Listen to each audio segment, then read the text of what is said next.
Passage translation की series में आज हम पैसेज 7 का ट्रांसलेशन करने जा रहे हैं, जो कि ट्रांसलेशन रहेगा आपका हिंदी टू इंग्लिश है। तो यहाँ जो पैसेज का पहला सेंटेंस आप स्क्रीन पर देख रहे हैं दिया है कि राणा प्रताप मेवाड़ के राजा थे। अब यहाँ लास्ट में देखिए दिया है थे है, तो यहाँ से हम पता करेंगे कि ये जो वाक्य है ये कहाँ का किस टेंस का है और उसी अनुसार इसका ट्रांसलेशन करेंगे। तो यहाँ थे दिया है, तो हम देखेंगे इसका जो नाउन है वह एक वचन है कि बहुवचन है।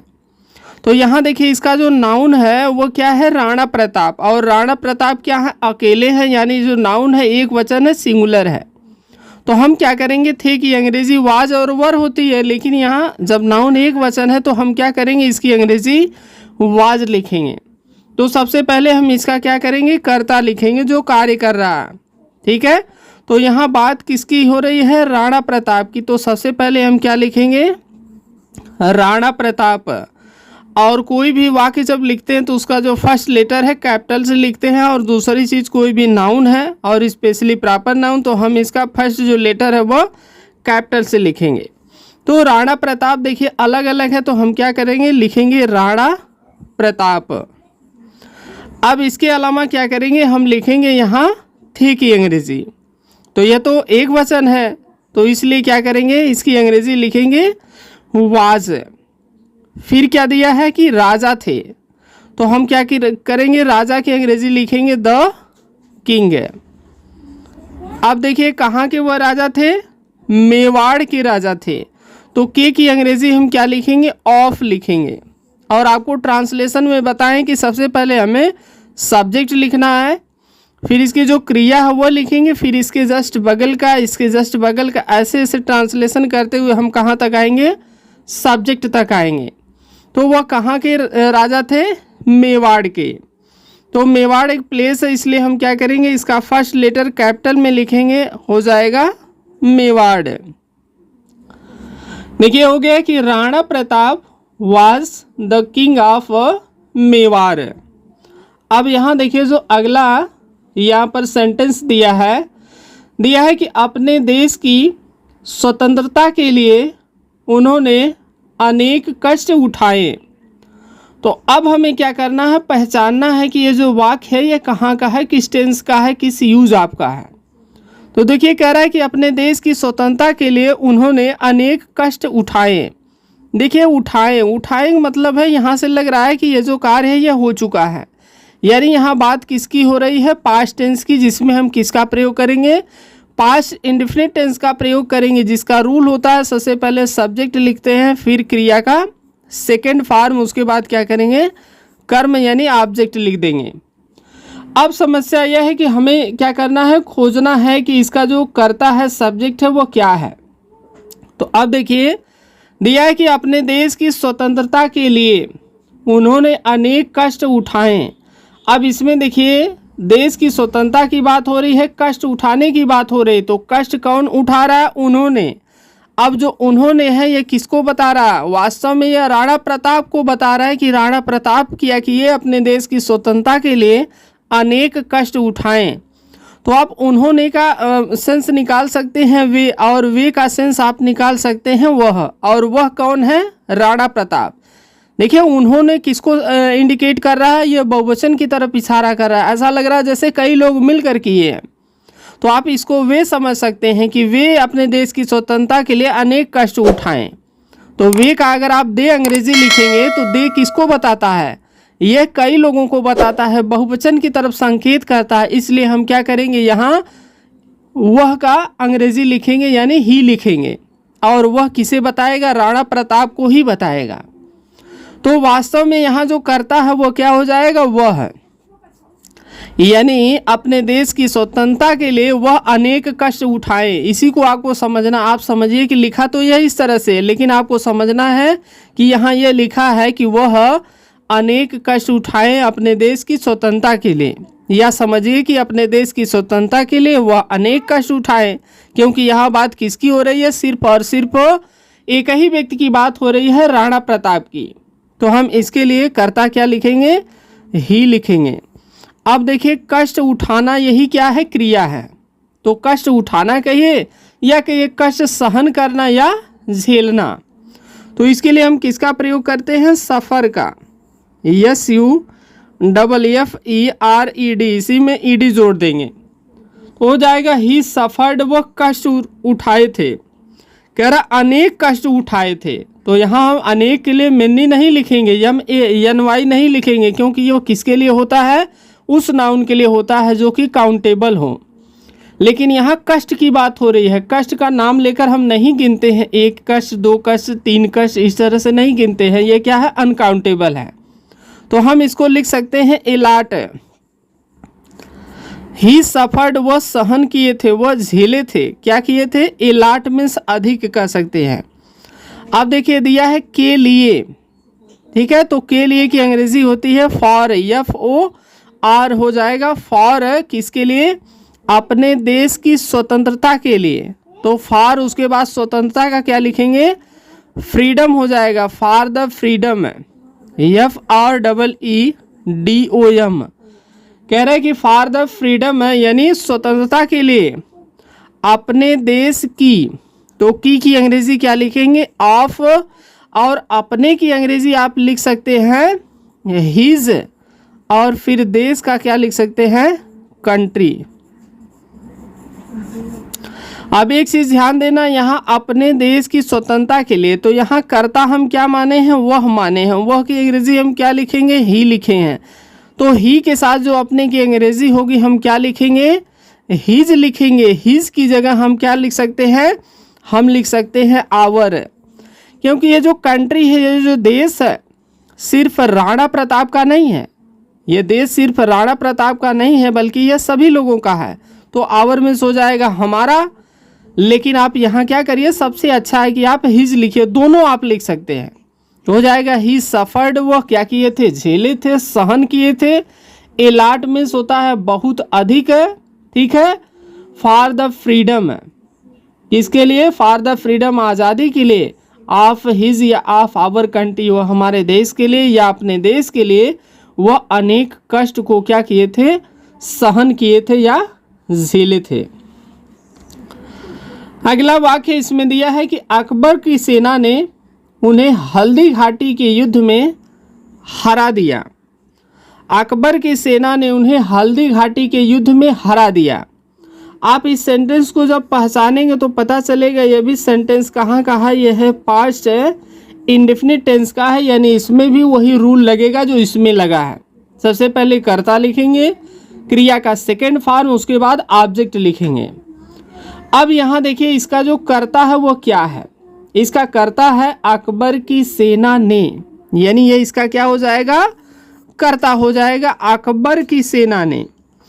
तो हम लिखना शुरू करेंगे, लिखेंगे the army, the army, ARMY, the army. उसके बाद लिखेंगे ऑफ, फिर अकबर, ए कैपिटल है, AKBAR, the army of Akbar हरा दिया था। तो हराना का होता है डिफीट, DEFEATED। इसी में हम ED जोड़ देंगे तो हो जाएगा वर्ब का second form. The army of Akbar, यह करता हो गया। The army of Akbar defeated, इसने क्या किया था? हरा दिया था। किसे हराया था? उन्हें हराया था। तो उन्हें का हम क्या लिखेंगे? हिम लिखेंगे, HIM। अकबर की सेना ने उन्हें किसके लिए आया है? राणा प्रताप के लिए। राणा प्रताप क्या है? उन्हें नहीं है, बल्कि वह क्या है? वह है, ठीक है। तो यहाँ वह की अंग्रेजी हम किस रूप में लिख रहे हैं? क्रिया के बाद लिख रहे हैं, तो इसका कर्म का रूप लिखेंगे। अगर यही हमें कर्ता लिखना रहता तो हम ही लिखते, अगर अपने की अंग्रेजी लिखना रहता तो हम हिज लिखते, जैसे यहाँ लिखे हैं। लेकिन यहाँ हम क्या लिख रहे हैं? कर्म लिख रहे हैं, इसलिए ही का जो कर्म है वह क्या हो जाएगा? हिम हो जाएगा।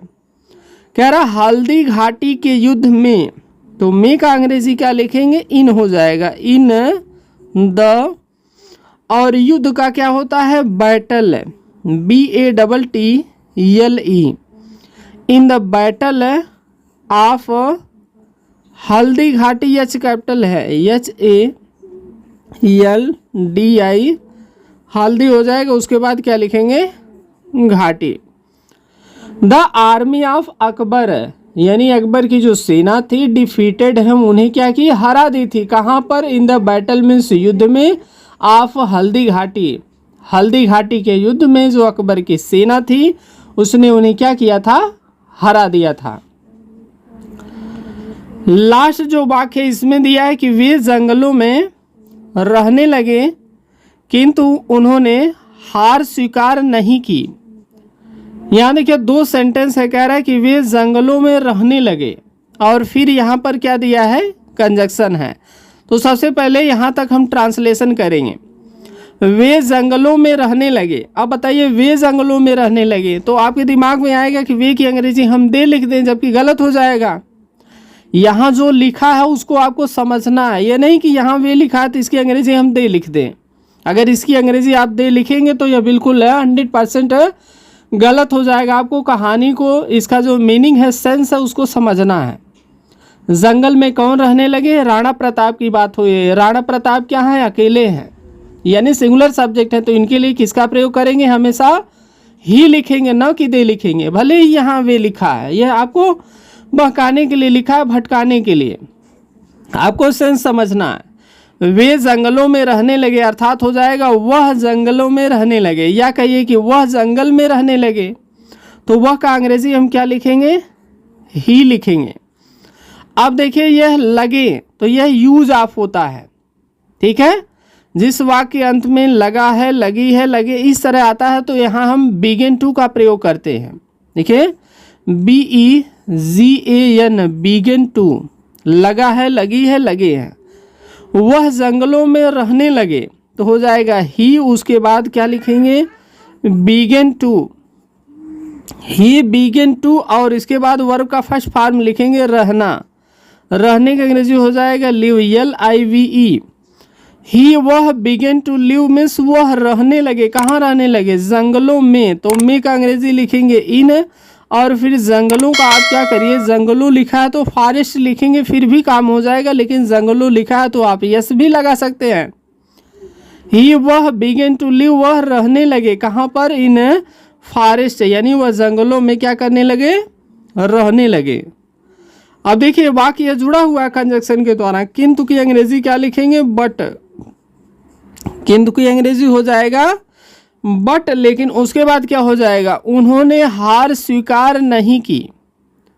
उन्होंने हार स्वीकार नहीं की, उन्होंने का सेंस है वह हार स्वीकार नहीं किए, तो वह की अंग्रेजी हम यही करता हो जाएगा। तो वह की अंग्रेजी हम क्या लिखेंगे? ही लिखेंगे। और उसके बाद क्या लिखेंगे? हार स्वीकार नहीं किए, तो क्या लिख सकते हैं आप?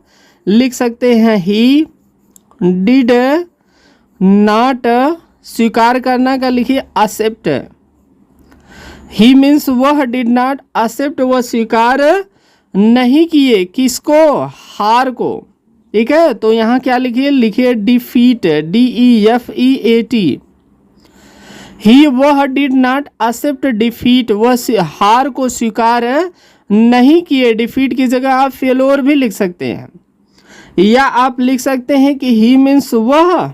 देखिए, या तो आप यहाँ से लिख सकते हैं, सबसे पहले लिखेंगे ही मीन्स वह, और लिखेंगे नेवर मीन्स होता है कभी नहीं।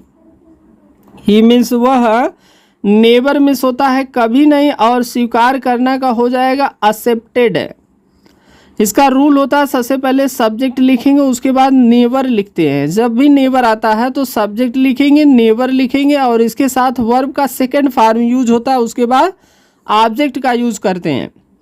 ये जो भी रूल समझ में ना आए तो इसको हम टेंस में बाद में पढ़ाएंगे, तो वहाँ कवर करेंगे, डिटेल बताएंगे। बस यहाँ समझिए कि कैसे हम ट्रांसलेट कर रहे हैं, और कोई समस्या हो रही तो आप कमेंट में ज़रूर बताइए। हो जाएगा ही मीन्स वह, नेवर मीन्स होता है कभी नहीं, एक्सेप्टेड मीन्स क्या किए? स्वीकार किए। उसके बाद लिख सकते हैं डिफीट, लिख सकते हैं फेलोर, लिख सकते हैं, या आप सबमिशन लिख सकते हैं। SUBMISSION, सबमिशन मीन्स होता है हार। ही मीन्स वह, बिगन टू लिव, वह रहने लगे, इन फॉरेस्ट, वह जंगलों में रहने लगे। बट मीन्स लेकिन, he did not accept defeat, लेकिन वह क्या किए? हार को स्वीकार नहीं किए। या कह सकते हैं कि but he never accepted submission, लेकिन वह कभी भी हार को स्वीकार नहीं किए।